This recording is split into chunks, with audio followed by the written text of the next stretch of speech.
তো যাই হোক, আমি আসলে আর কথা বাড়াতে চাই না। আমাদের সাথে স্টুডিওতে আছেন আরিফুল ইসলাম ভাই। আমরা আরিফুল ইসলাম ভাইয়ের কাছে সরাসরি চলে যেতে চাই, তার কাছে জানতে চাই আমরা আসলে কী ধরনের ঘটনা আজকে আমাদের জন্য নিয়ে এসেছেন। ভাই আসসালামু আলাইকুম। ওয়ালাইকুম আসসালাম রহমতুল্লাহ। জি রাতুল ভাই, ভালো আছেন আপনি? জি আছি আলহামদুলিল্লাহ। জি আলহামদুলিল্লাহ, আমি ভালো আছি। আমাকে আপনি কথা বলার জন্য সুযোগ করে দিলেন, এই জন্য অন্তরস্থল থেকে অসংখ্য মোবারকবাদ। দেখুন আলহামদুলিল্লাহ, আমার কাছে যে ঘটনাটা আছে, ভৌতিক ঘটনা, এটা হচ্ছে গতকাল রাত্রে। আচ্ছা, গতকাল রাত্রের ঘটনা। গতকাল রাত্রে এবং ঘটনা শুরুর আগে আমি আপনাদেরকে জানিয়ে দিতে চাই যে আমাদের সাথে এর আগেও আরিফুল ভাই আমাদের স্টুডিওতে এসেছিলেন অনেকবার, এবং উনি যে সকল ঘটনা আমাদের সাথে শেয়ার করেন, আমি ওনার পরিচয়টা আসলে পুরোপুরি দিয়ে দিই। উনি একজন হাফেজ, সেই সাথে একজন কবিরাজ বলা যায়। উনি বিভিন্ন জিন কেন্দ্রিক ঘটনা, ভৌতিক ঘটনা যদি কারোর সাথে ঘটে সেই বিষয়গুলো উনি সমাধান করেন। তো এর আগে উনি যে ঘটনাগুলো শেয়ার করেছিলেন সবগুলো ঘটনাই কিছুটা এই রিলেটেড ঘটনা ছিল। তো আমার কাছে আজকের এপিসোডটি বেশ স্পেশাল মনে হচ্ছে, কারণ আমাদের সাথে উপস্থিত আছেন আরিফুল ভাই। তো খুব বেশি কথা বাড়াবো না, সরাসরি আমরা আরিফুল ভাইয়ের ঘটনায় চলে যাব। ভাইয়া। জি আলহামদুলিল্লাহ ভাই, আমি গতকাল রাত্রে আমাদের গাইবান্ধা জেলা সুন্দরগঞ্জ থানার অধীন পূর্ব ঝিনিয়া বাজারে গিয়েছিলাম। সেখানে বিগত 1 মাস হইল এক রোগী খুব অসুস্থ ছিল। আচ্ছা। তে উনি আপনার কথা আমাকে বলছিল যে আপনার কাছ থেকে সন্ধান নিয়েছে আমার। জি জি। তারপর হচ্ছে উনি আমাকে ফোন করে, আমি ওনার বাসায় উপস্থিত হই রাতের 9:30। আচ্ছা। তো ওখানে যাদেরকে রোগীর পরিস্থিতি খুবই খারাপ, ওকে, যে তার কাছে এখনও আছে, মানে তার ভরণ হয়েই আছে। তা আমি যদি রোগীর পরিস্থিতি যেভাবে দেখলাম, আমি যে রোগীকে যদি আবার নতুন করে সারা দেওয়া হয় তাহলে রোগীর সমস্যা হবে। এই জন্য হচ্ছে আমি বললাম যে আপনি হচ্ছে একটা পাতার ব্যবস্থা করেন, তো সেখান থেকে হচ্ছে আমরা শুনি যে কি সমস্যা হয়েছে, রোগীর কি জিন ধরেছে। তো আমি ওই কথা বললাম। তো অত রাতে তো আর হচ্ছে পাতা সংগ্রহ করা সম্ভব না, এই জন্য বাধ্য হলাম রোগীর গায়েতে ভরণ দিতে। আমি রোগীর গায়ে যখন ভরণ দিলাম ভাই, ভরণ দেওয়া মাত্রই জেন উপস্থিত হইল, এবং জেন আসিয়ে সরাসরি আমার সাথে কথা বলতেছে। আমাকে সালাম দিল, সালাম দিয়ে কথা বলতেছে যে আপনি কি জন্য এখানে এসেছেন বলেন। আমি জেনের সাথে কথা বললাম যে তোমার কি সমস্যা, তুমি কেন এই রোগীকে ধরেছ। জেন আমাকে বলতেছে যে আমি এই রোগীকে ধরেছি, তার একটি সমস্যা আছে। বললাম যে কী সমস্যা বলো। সে সমস্যার কথা আমাকে বলতেছে যে এই রোগীর শরীর নাপাক ছিল, নাপাক অবস্থায় আমি হচ্ছে মসজিদের সামনে উপস্থিত ছিলাম। সেই সময়ে এই ব্যক্তি, আমি মসজিদের সামনে উপস্থিত হয়ে আমি নামাজের ওযু করছিলাম, সেই সময় এই মেয়ে আমার কাছে উপস্থিত হয় এবং মসজিদের যে হচ্ছে নলকূপ আছে সেই নলকূপে ওযু করতেছিল এই জিন। তো সেখান থেকে নলকূপের হাতাটা কেড়ে নেওয়া হয় জিনের কাছ থেকে। জিন বলে যে আমি এই কারণে তাকে ধরেছি, তার শরীর নাপাক ছিল। আমি বললাম যে অসময় তুমি কেন মসজিদের এখানে। বলতেছে যে আমরা তো জিনরা নামাজ পড়ি যে আজানের পূর্ব মুহূর্তে অথবা একদম জামাতের শেষ মুহূর্তে।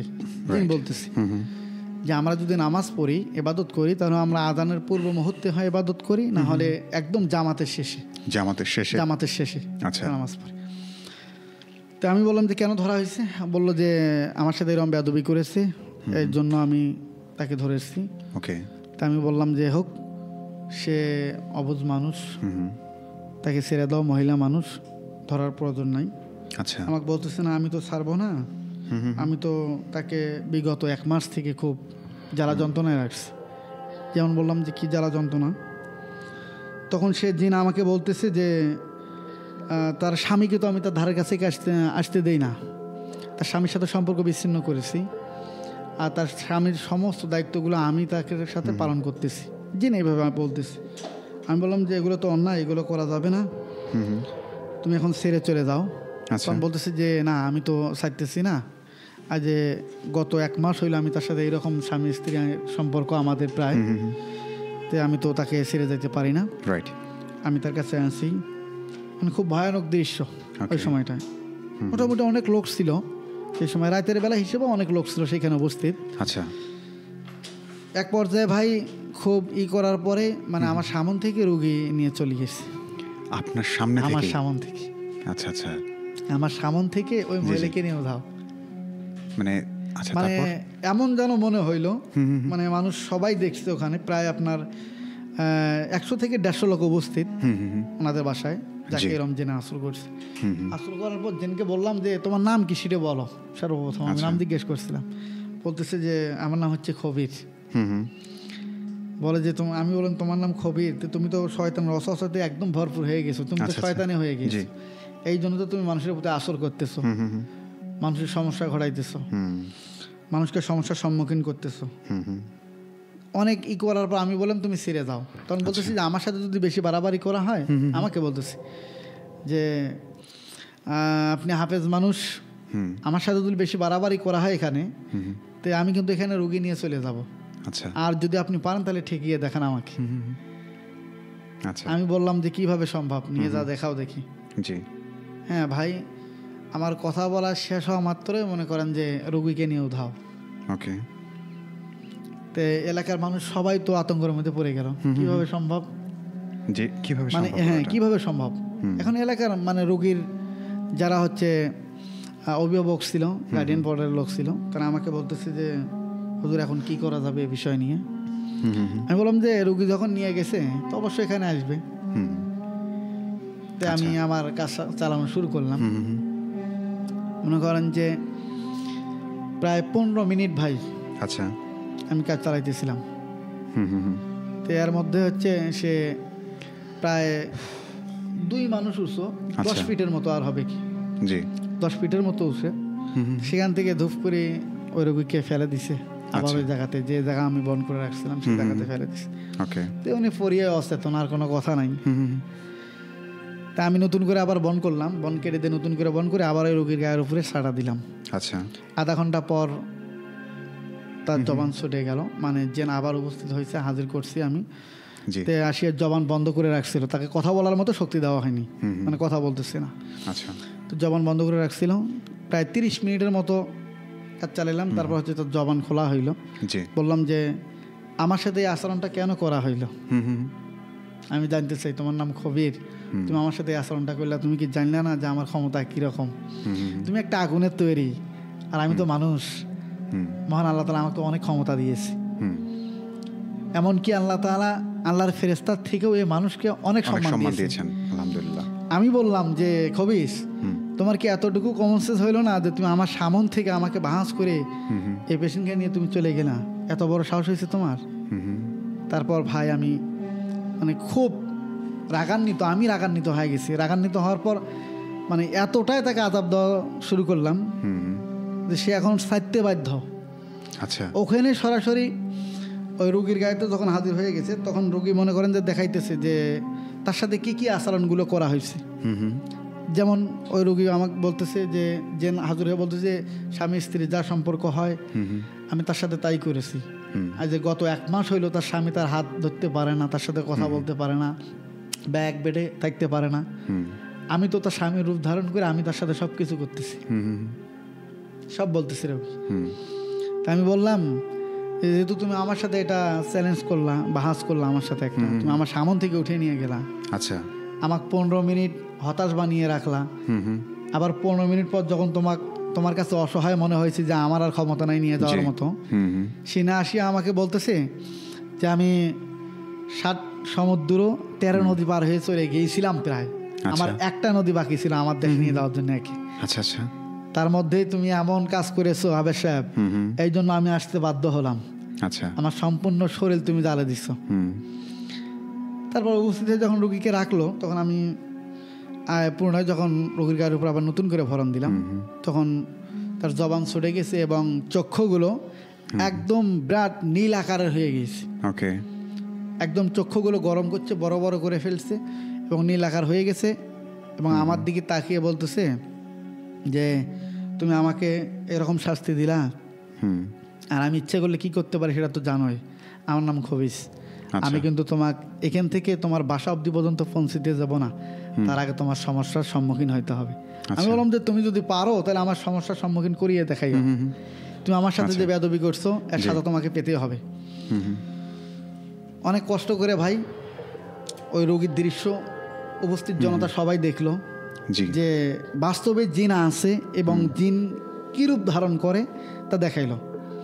আমি বললাম যে তোমার যদি এত ক্ষমতায় থাকে তো তুমি একটা গাছের ডাল ভেঙে দেখাও, রাইট? এত ক্ষমতা তোমার।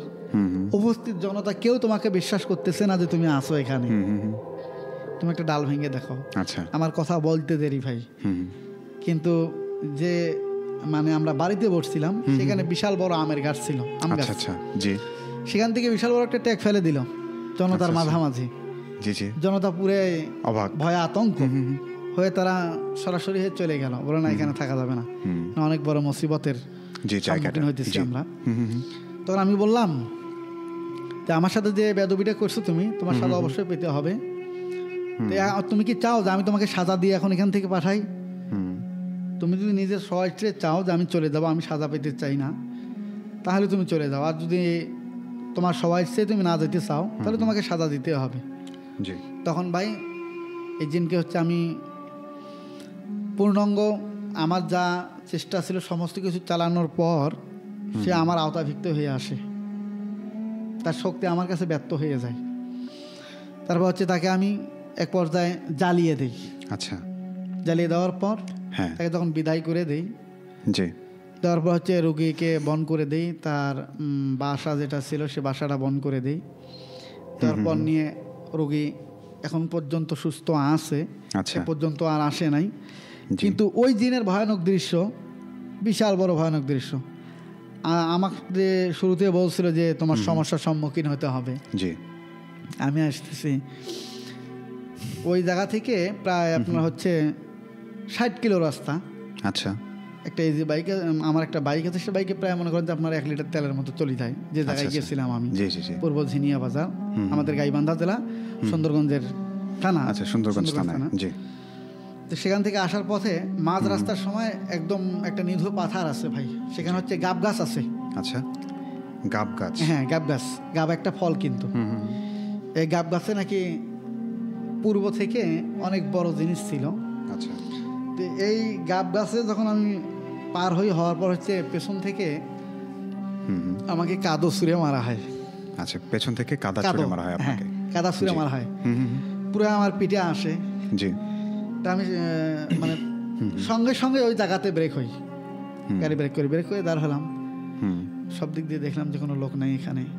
কিন্তু রাত প্রায় 1:30টার মতো ভাই, 1:30 বেজে গেছে ওখান থেকে আসতে, আমার রোগীর বাসা থেকে। তো আমি যখন ওখানে দাঁড় হলাম, ওই গাব গাছের ওপর থেকে আমার মনে হয় জমিন থেকে কে যেন কাদা ছুঁড়ে মারলো আমাকে। আচ্ছা, আমি দাঁড় হয়ে মানে আসার পথে? হ্যাঁ, আসার পথে, ওই রোগীর বাসার থেকে আসার পথে। এগুলো কবরাজি করলে ভাই অনেক সমস্যার সম্মুখীন হতে হয়। এবং আমি শুনেছিলাম যে অনেক সময় রাস্তার মাঝখানে কাঠের গুঁড়ি ফেলে রাখে বা বিভিন্ন ধরনের অনেক সমস্যার সম্মুখীন। জি জি, হ্যাঁ, শুনবো আমরা। তো আমি যখন এই আসার পথে আমার সামনে এইরকম দৃশ্য ধরা পড়লো, আমি দাঁড় হয়ে জিজ্ঞেস করলাম যে তোমার যদি এত বড় সাহস হয়ে থাকে তো তুমি সরাসরি আমার সামনে ওপেন হয়ে দেখা দাও, তোমাকে দেখতে চাই। আপনি কি তখন ওই সময় একা ছিলেন? একা ছিলেন, আপনার গাড়ি নিয়ে একা আসছেন? আমি একাই ছিলাম। যদি সঙ্গে কেউ থাকতো তাহলে এই বেয়াদবিটা করতো না, যেহেতু একাই ছিলাম। তো আমি বললাম যে যদি তোমার এত বড়ই সাহস হয়ে থাকে, ক্ষমতা হয়ে থাকে, তুমি আমার সামনে সরাসরি ওপেন হয়ে দেখা দাও আমাকে, তোমার সাথে কথা বলতে চাই। আসো। তো বিকট ভয়ঙ্কর আওয়াজে শব্দ হয়ে আসতেছে, বেটা তুই আমাকে দেখতে চাইস? আচ্ছা আচ্ছা। তুই আমার সাথে যে বেয়াদবি করেছিস, আমাকে জ্বালিয়ে পুড়ে শেষ করে দিয়েছিস, বেটা তুই আমাকে দেখতে চাইস? আমি কে? আমি যদি তোর সামনে ওপেন হই তুই এখানে আর মানে চেতন থাকবি না, অচেতন হয়ে পড়বি। আচ্ছা আচ্ছা। আমি বললাম একদম বৃদ্ধ ভয়ানক আওয়াজ গলার। আচ্ছা, অনেক বৃদ্ধ গলা। হ্যাঁ, বৃদ্ধ ব্যক্তির গলার আওয়াজ, বৃদ্ধ ব্যক্তির যেরকম গলার আওয়াজ, খুব ভয়ানক আওয়াজ। আমি বললাম যে হ্যাঁ, আমি বাস্তবে তোমাকে দেখতে চাই, আর যদি তুমি তোমার স্বইচ্ছা আমার সামনে ওপেন হয়ে দেখা দাও তাহলে ভালো, তাহলে তোমাকে ওপেন করার ক্ষমতাও আমার কাছে আছে, তোমাকে ওপেন করে দেখবো আমি। আচ্ছা আচ্ছা। জি যদি আমার সাথে বেশি মানে বেদবি করো তাহলে তোমাকে ওপেন করার ক্ষমতা আমার কাছে আছে।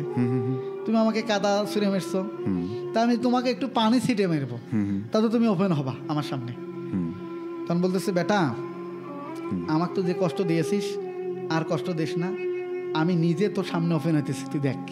আচ্ছা আচ্ছা। আর আমাকে ওয়াদা দে তুই, আমি তোর সামনে ওপেন হলে তুই আমার কোনো ক্ষতি করবি না।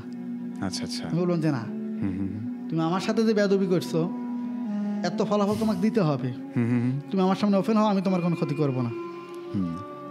একদম আমার সামনে ওপেন ভাই। আচ্ছা আচ্ছা। কিরকম যত ছিল? কবিরাজ হই না কেন, জি জি জি, একটু তো এই লাগবে, মানে একটা অদ্ভুত একটা চিন্তা মাথার মধ্যে থাকবে, যে একটা ভয় কাজ করবে। পূর্ণাঙ্গই প্রায় আপনার হচ্ছে 120 থেকে 150 বছরের যেমন বয়স্ক লোক হয় না, গায়ের চামড়া একদম হাড্ডির সাথে লেগে যায়। অত বছর মানুষ তো এখন পৃথিবীতে নেই, তারপরও 100 বছর অতিক্রম করলেই যে মানুষদের চেহারা চেহারা একটা যেরকম হয়ে যায়, মানে একদম এই জিনের চেহারা, মানে তার হাড্ডির সাথে একদম তার চামড়া জয়েন্ট লেগে গেছে, একদম নখের মতো চিকন। আচ্ছা আচ্ছা। মাথার চুল উস্কো খুস্কো, খুব ভয়ানক চুল, একদম চুল লাল হয়ে গেছে। আচ্ছা। তারপর দাড়ি আছে, দাড়ি একদম সাদা হয়ে গেছে, অনেক বড় বড় দাড়ি। কিন্তু আমার মতো যেমন আমার পরনে যে পায়জামা পাঞ্জাবি টুপি দেখতেছেন, তার পরনে এগুলো ছিল, কিন্তু এগুলো আমার সামনে ওপেন করেনি। তার আসল সুরত যেটা, আসল চেহারা যেটা, সেটা আমার সামনে ওপেন করে দেখাইতেছে। আমি বললাম যে তোমার পা কোথায়? ভাই বেটা আমার পা দেখতে চাইস? আমার তো পা আছে বেটা, কিন্তু তোর সামনে তো ধরা পড়বে না। আচ্ছা। কিন্তু আমার সামনে যখন ওপেন হয়েছে ভাই, তার অর্ধেকটা পা নাই, জমিতে তার কোনো পা পরানো দেখা যায় না। আচ্ছা আচ্ছা। মানে এই কথাটা তাহলে সত্য যে জিনের পা দেখা যায় না? পা দেখা যায় না। আচ্ছা আচ্ছা, এটা সত্য। মানে তার পা আছে, কিন্তু মানুষরা দেখতে পারবে না। জাতীয় জিনিস, জি জি জি, অলৌকিক ক্ষমতা তাকে আল্লাহ দিয়েছে এরকম, এই জন্য তার পা দেখানো যায় না। যখন আমার সামনে ওপেন, তার পা আমি ক্লিয়ার দেখতে পারিনি ভাই। আচ্ছা। মানে কতটুকু হবে মনে করেন আপনার 5 হাত, হাত থেকে 5 হাত কম বেশি, এরকম আমার সামনে ওপেন। আমি তো ইচ্ছা করতাম তাকে শুয়ে দেখতে পারতাম, কিন্তু আমি শুইনি। আমি যতই কবিরাজ হই না কেন, যদি আমার সামনে একটা এরকম অপুষস্য জাতীয় জিনিস উপস্থিত, কিভাবে তাকে আর কি করি? আমি বললাম যে শোনো, আমার সাথে তুমি যেটা বেয়াদবি করছো, সে কিন্তু মানে আমার সামনে উপস্থিত হয়ে ভাই একবার শুধু আমার দিকে তাকাইছে। আচ্ছা। আমার চেহারার দিকে, আর আমি তার চেহারার দিকে তাকিয়ে দেখি তার চোখগুলো একদম নীল আকার, বিশাল বড় বড় চোখ, নীল আকার। মানে তার মুখ ক্লিয়ার দেখা যায় না, তার মুখের যে গোপ এবং দাড়ি অনেক বড় বড় ছিল। আচ্ছা। মাথার চুল অনেক বড় বড় ছিল। আমি বললাম যে, আমাকে বলতেছি যে বেটা আমি তোর সামনে ওপেন হইলাম, তুই কি আমাকে দেখে ভয় পাইতেছিস না? আচ্ছা। বললাম যে না, আমি কেন ভয় পাবো? আমি তো সৃষ্টির সেরা জীব, আমার কাছে সবাই কি হবে? আটো হবে, আমাকে সম্মান করবে সবাই। কেউ তো আমার উপর দিয়ে কথা বলতে পারবে না, বাহাদুরি করতে পারবে না। এ ক্ষমতা আল্লাহ আমাকে দিয়েছে, আমি তোমাকে দেখে কেন ভয় পাবো? তোমাকে তো এই মাত্র ওয়াদা করি আমি সরে দিয়ে আসলাম, আর তুমি ওয়াদা দিয়ে আমার কাছ থেকে চলে গেলে, আবার তুমি আমার সাথে বেয়াদবি করতেছো। আচ্ছা। একা কি পেয়ে তুমি কি এখন দেখতে চাও যে আমি তোমাকে দেখে কেন ভয় পাই না? সেটা দেখতে চাও? তখন হচ্ছে যখন আমি আল্লাহর কালাম থেকে তেলাওয়াত করা শুরু করলাম, মানে যে সূরা তেলাওয়াত করলে ওরা অটোমেটিকলি ওদের শরীরে আগুন ধরে যায়। আচ্ছা আচ্ছা।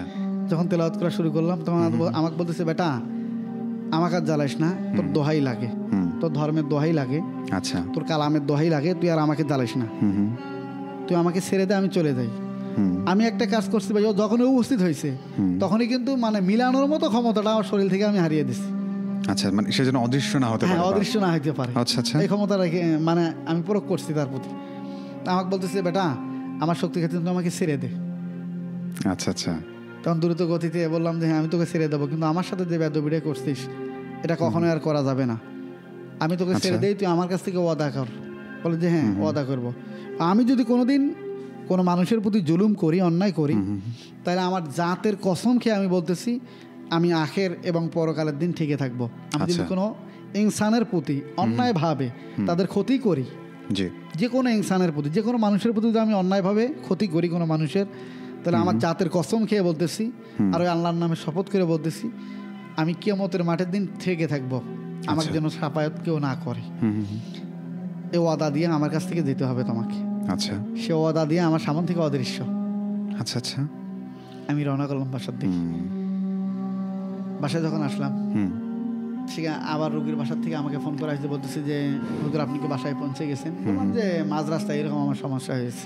আচ্ছা, বলে তো খুব ভয়ানক জিনিস। বললাম যে হ্যাঁ। আমাকে বলতেছে যে আমাদের রোগীর কি আর কোনো সমস্যা আছে? বললাম না, আপনাদের রোগীর কাছ থেকে তো সে কি চলে গেছে, আর সমস্যা হবে না আশা রাখি। তে আজকে এই পর্যন্ত আমাকে এখানে আসার আগেও ফোন করছিল যে না এই পর্যন্ত এখন রোগী আমার সুস্থ আছে। কিন্তু জিনদের ভয়ানক দৃশ্য ভাই অনেক বড়, বিশাল বড় ভয়ানক আকার হয়। মানে জিন অনেক রূপ ধারণ করে। একটা জিন হচ্ছে প্রায় আপনার হচ্ছে 70 প্রকার রূপ ধারণ করতে পারে। আচ্ছা আচ্ছা, আপনি আছেন, আমি আছি, একটা জিন মনে করেন যে আপনার রূপ ধারণ করে আমার সাথে সাক্ষাৎ করতে পারে, এমনকি আমার রূপ ধারণ করে আপনার সাথে সাক্ষাৎ করতে পারে। যেমন আমি দেখলে চিনব যে রাতুল ভাইয়ের সাথে আমি কথা বলছিলাম একটু সারা বেলায়, যে এভাবে কথা বলবে, আপনি কথা বললেন, কথা বলার পরে যখন আমি আরেক দিকে তাকিয়ে আপনার দিকে তাকাইতে যাবো দেখবো নাই, তখন মনে হবে কি যে এই জিন ভাইয়ের রূপ ধারণ করে আমার সাথে সাক্ষাৎ করতে আসছিল। আচ্ছা, কিন্তু কিছু ভালো দিন আছে, কিন্তু তারা ক্ষতি কমই করে।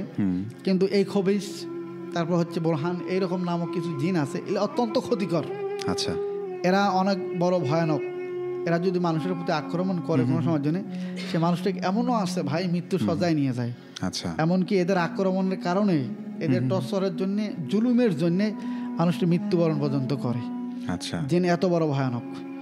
এদের যখন শুরু দেখায়, যে ব্যক্তিকে আসর করে, যখন তার সামনে উপস্থিত হয়, তার সামনে কিন্তু ওপেন হয় ভাই, ওপেন হয়ে দেখা করে, তার চেহারার দিকে তাকালেই কিন্তু ওই ব্যক্তি মানে অটোভাবে সে জ্ঞান হারিয়ে ফেলে যে এত বড় চেহারা, এটা ভয়ানক চেহারা। আচ্ছা, আমার একটা প্রশ্ন, ওনার উচ্চতা কতটুকু ছিল? আমি যে জিনিসের সাথে কথা বলছি, দেখা হয়েছিল যার সাথে, উচ্চতা মনে করেন যে প্রায় 15 থেকে 16 ফিট এরকম লম্বা। আচ্ছা আচ্ছা, এবং উনি তো বয়স হয়ে গিয়েছিল। হ্যাঁ, বয়স হয়ে গিয়েছিল, কিন্তু আপনার পা কখনো দেখা যাবে না, পা তার মাটিতে নাই, অর্ধেকটা দেখা যায়। আচ্ছা আচ্ছা, আপনার এই পায়ের যে জয়েন্টস আছে, মানে গিরা আছে, এখান থেকে অর্ধেকটা দেখা যায় পূর্ণাঙ্গ মানুষের রূপ। আচ্ছা, কিন্তু পূর্ণাঙ্গ পাটা হাঁটুর নিচ থেকে, আচ্ছা, এটা দেখা যায় না। কিন্তু জিনদের সরাসরি যারা জিনদেরকে দেখছে, তারা দেখলে খুব ভয়ানক দৃশ্য এটা, যে জিনদের চেহারা অনেক বড় ভয়ানক। যাদের আরো বয়স হয়ে গিয়েছে, যে জিনের বয়স হয়ে গিয়েছে, জিনদের হায়াত তো কিয়ামত পর্যন্ত ভাই। এদের মনে করেন যে হচ্ছে এমন জিনের হায়াত আছে যে আল্লাহ কিয়ামত পর্যন্ত দিয়ে দিছে। আচ্ছা আচ্ছা, এখনো যে জিন আসর করছিল তার বয়স চলতেছে হলো 570 বছর। এই খবির, তার বয়স চলতেছে 570 বছর। 570 বছর। আচ্ছা, সে লোকটার চেহারা আর কি থাকতে পারে? সে তো মানুষ না, আগুনের তৈরি। এই জন্য চেহারা একদম বিকট ভয়ানক চেহারা হয়ে গেছে। আচ্ছা, এরকম চেহারা যদি মানে হুট করে কোনো মানুষের সামনে পড়ে, তো সে মানুষটা কিন্তু মাথার সেন্স হারানোই কথা, কারণ তার সেন্সে কুলাবে না যায়। এটা আবার কেমন ভয়ানক চেহারা দেখলাম আমি। এই জন্য এই জিনদের কাছ থেকে বাঁচতে হলে আমাদের প্রতিনিয়ত যে কাজ করা দরকার, আমাদের শরীর সবসময় পবিত্র রাখা দরকার ভাই। পবিত্র যদি রাখা যায়, তাহলে এই সমস্ত অস্বস্থতা থেকে আমরা হেফাজত থাকবো। আর যাদের শরীর অপবিত্র থাকে, তাদের প্রতি এরকম জেনের আসর আসে, জেন তাদের প্রতি আসর করে, তাদের একটু ক্ষতি করে। আমার ভয়ানক গল্প এই ছিল ভাই, গতকালকের এই ভয়ানক গল্প। গতকালকেই ঘটেছিল যে ঘটনাটি। প্রিয় শ্রোতা বন্ধুরা, আমরা চমৎকার একটা ঘটনা, বাস্তব একটি অভিজ্ঞতা আমরা শুনলাম আমাদের আরিফুল ইসলাম ভাইয়ের কাছ থেকে।